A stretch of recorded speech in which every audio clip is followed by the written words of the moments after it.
আসসালামু আলাইকুম। Hello everyone, আজকে আমরা দেখাবো একটি top loading washing machine Toshiba.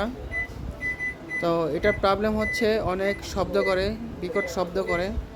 তো এটা আমরা স্ক্রিনে দিয়ে চেক করব। তো এখন দেখাবো আপনাদেরকে কি সমস্যা এটার।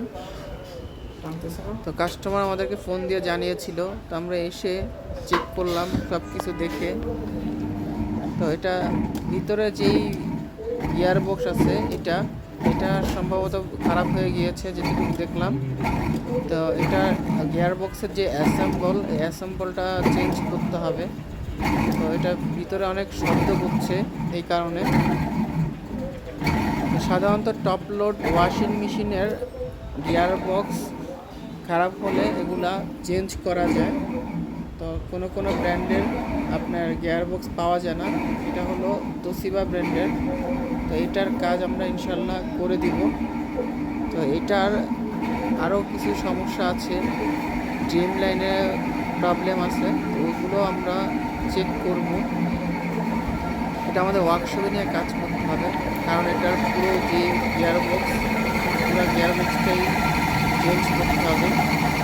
এখন ভিতরে অনেক শব্দ হচ্ছে, যেহেতু স্ক্রিনে চলতেছে, স্ক্রিনে চললেই মূলত এই ধরনের প্রবলেম হয়।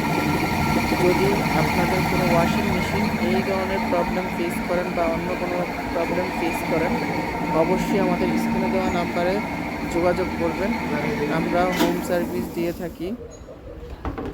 তো এটার পালসেটরটা খুলেও চেক করছি যে ভিতরে কোনো পালসেটরের প্রবলেম আছে কিনা। তো এটা হলো হেভি ডিউটির পালসেটর, আর এটার পালসেটরের নিচে অনেক ময়লা জমে আছে। তো চেষ্টা করবেন সবসময় 6 মাস বা 3 মাস পর পর পালসেটরটা খুলে ক্লিনিং করার জন্য।